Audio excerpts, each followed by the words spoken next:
Hello friends, it's wonderful to have you with me again today. I wanted to do a soft spoken reading video because I know I've been doing a lot of inaudible whispering and I thought I'd change it up a little bit. But I didn't want to read a fiction book. I wanted to read a non-fiction book because I saw a video by an ASMR artist called No Tapping ASMR. She read a medical book. I think it was called The Patient Comes Second, and she read it in a very slow and very deliberate way, which really inspired me whilst making me so relaxed. Something about reading non-fiction in that very slow way just zonks me out. So I'll put a link to her video down in the description so you can check it out for yourself. But today we are going to be reading Notes on Nursing by Florence Nightingale. And this book was written, of course, by Florence Nightingale, the lady with the lamp, and it is really the first look at healthcare, nursing, do's and don'ts, and really mindset for caring for the sick, elderly and infirm. And it's very, very interesting. So, Notes on Nursing. What it is and what it is not. By Florence Nightingale. Preface. The following notes are by no means intended as a rule of thought by which nurses can teach themselves to nurse. Still less as a manual to teach nurses to nurse. They are meant simply to give hints for thought to women who have personal charge of the health of others.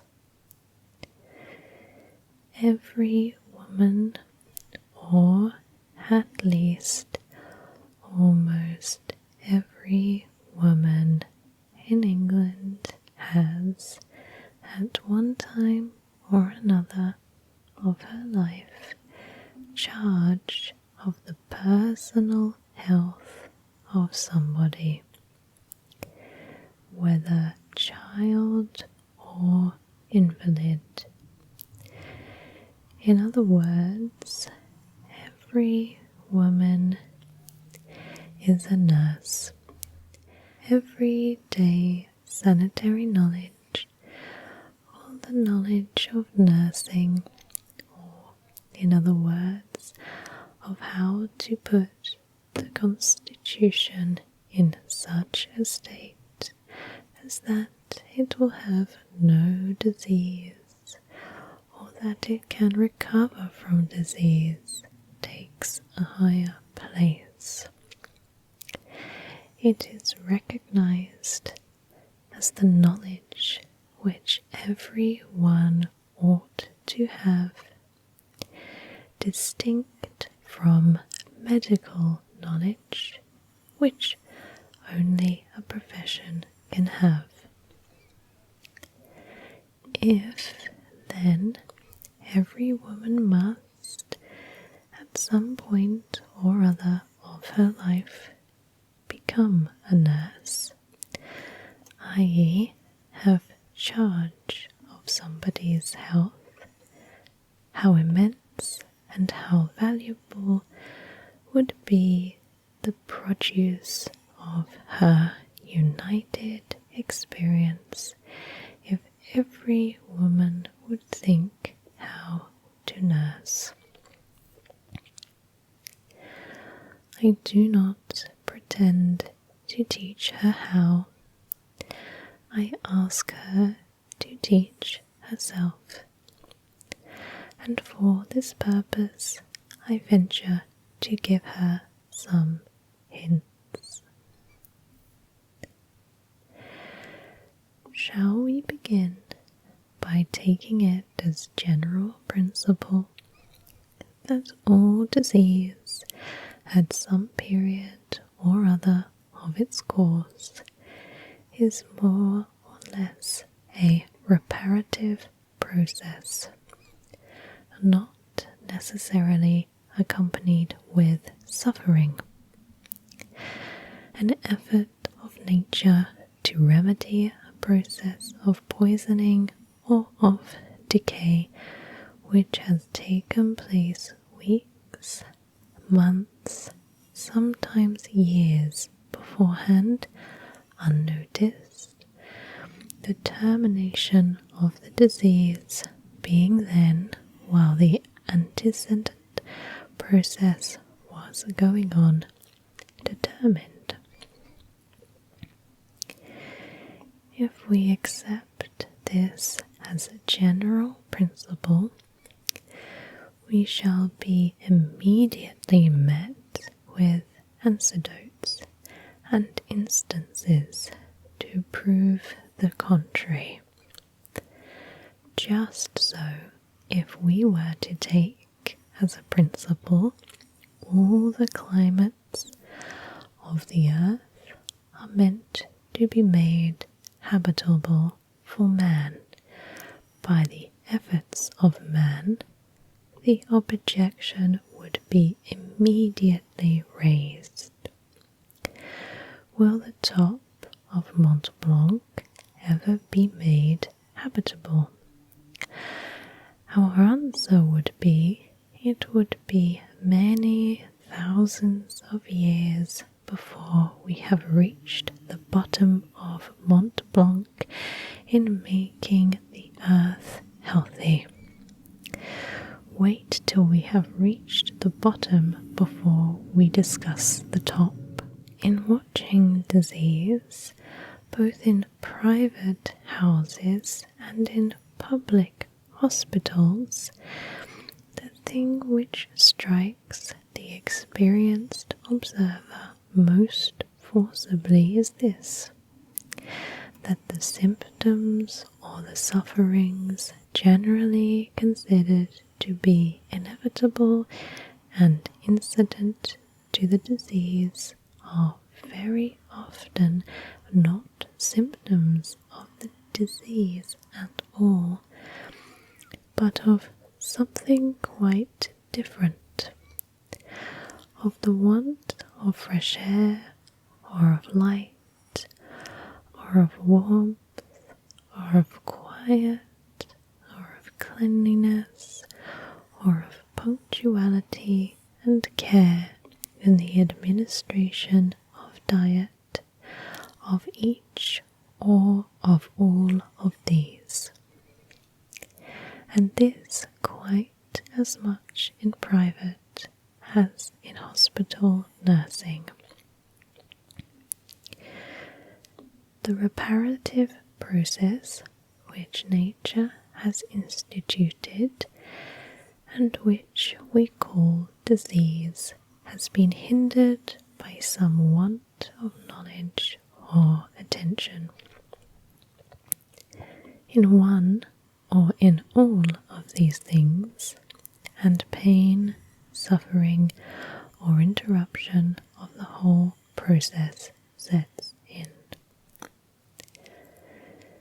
If a patient is cold, if a patient is feverish, if a patient is faint, if he is sick after taking food, if he has a bed sore, it is generally the fault not of the disease, but of the nursing.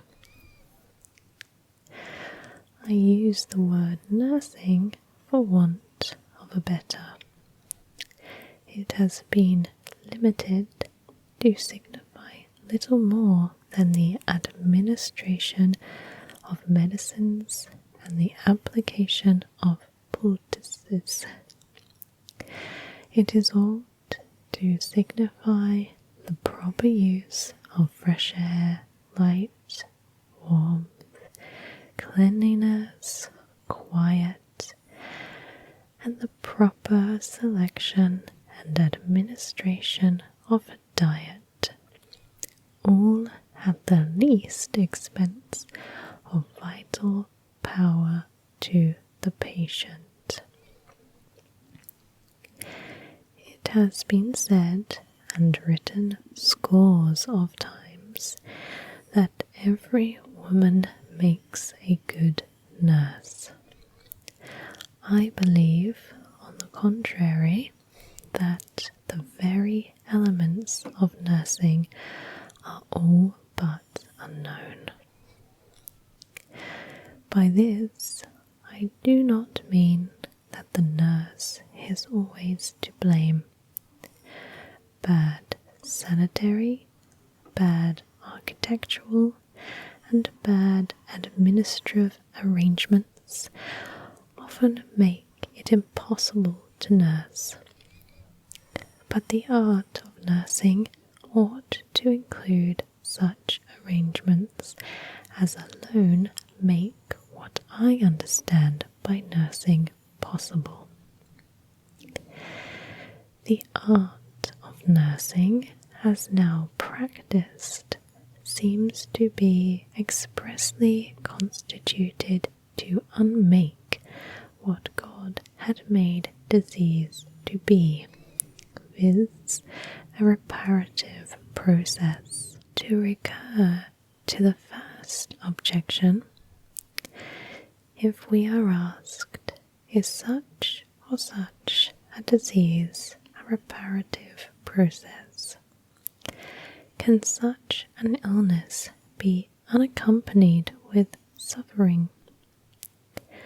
Will any care prevent such a patient from suffering this or that?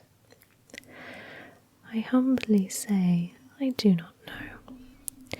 But when you have done away with all that pain and suffering which patients are the symptoms not of their disease, but of the absence of one or all of the above mentioned essentials to the success of nature's reparative processes, we shall then know what are the symptoms of and the sufferings inseparable from the disease.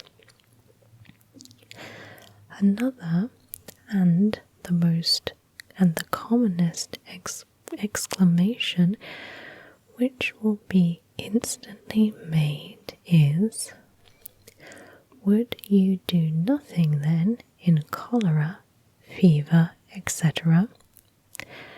So deep-rooted and universal is the conviction that to give medicine is to be doing something, or rather everything.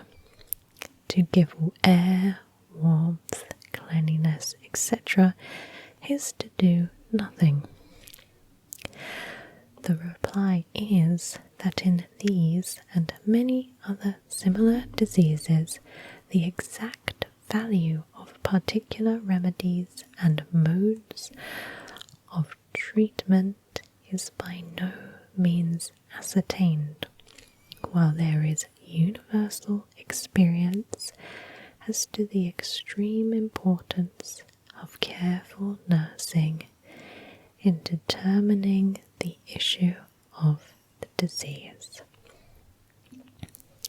2. The very elements of what constitutes good nursing are as little understood for the well as for the sick.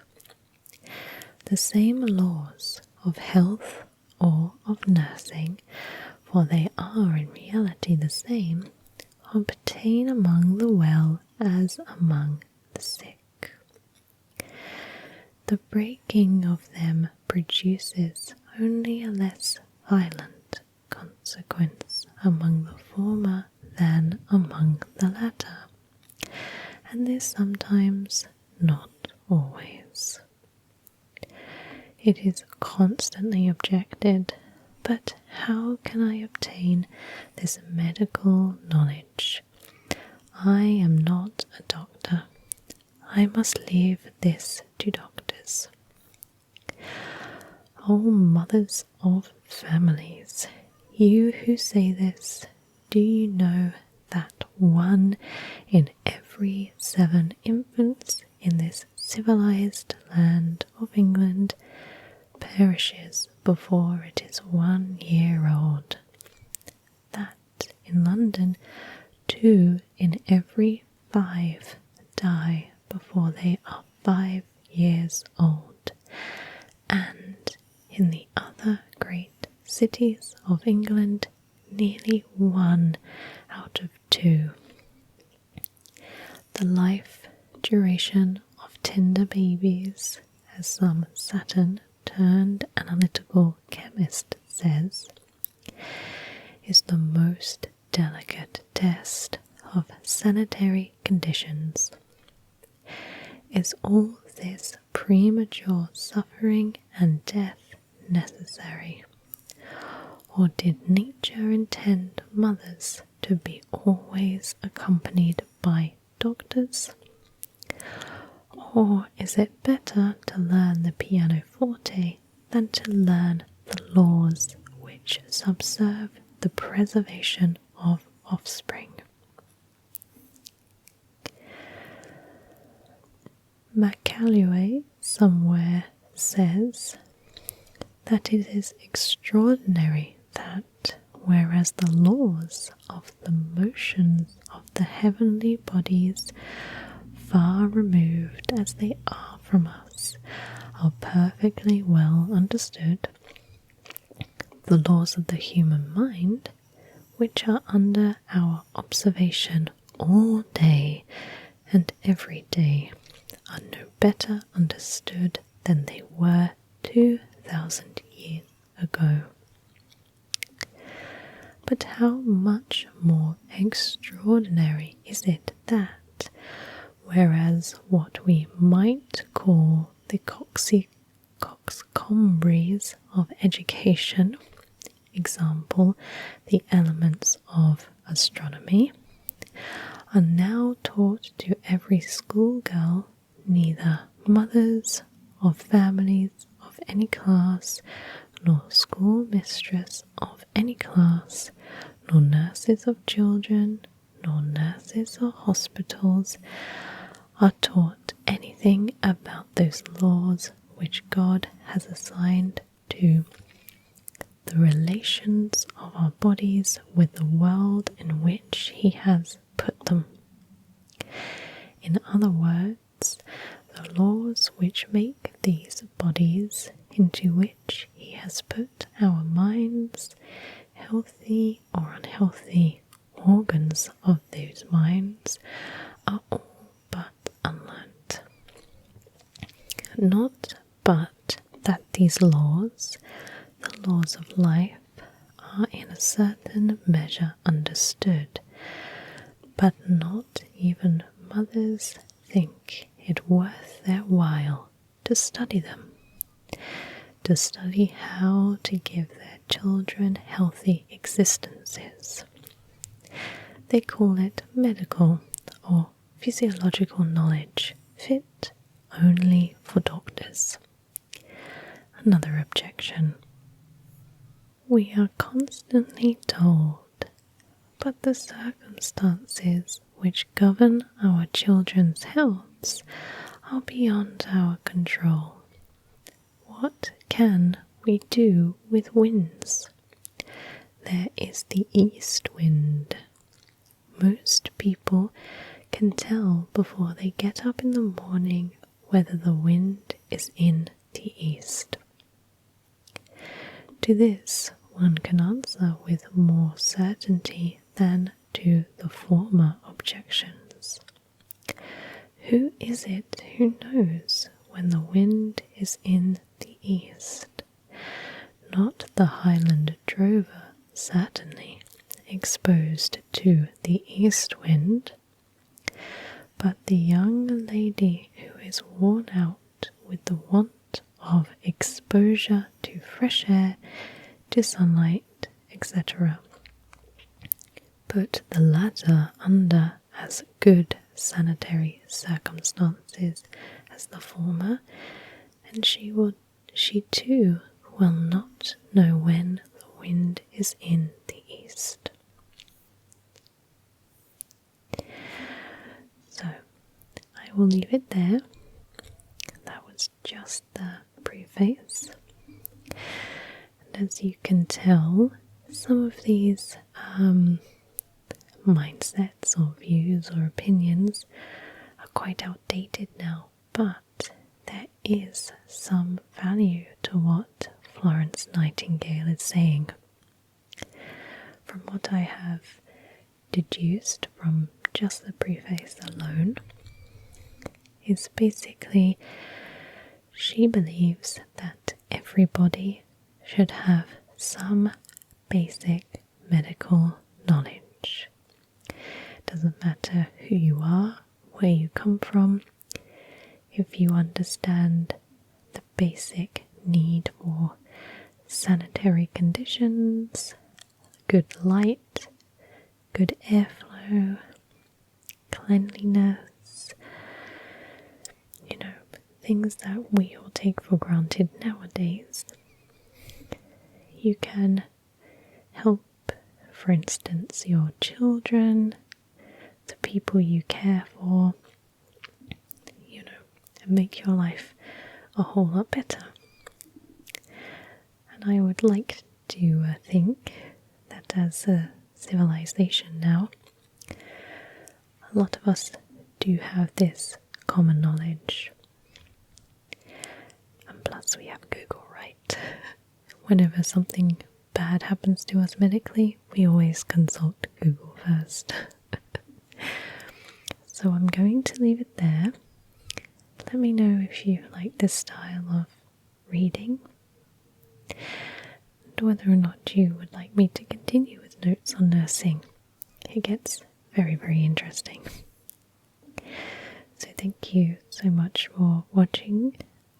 I hope you found this to be relaxing and informative, and I look forward to seeing you soon. Take care now. Bye bye.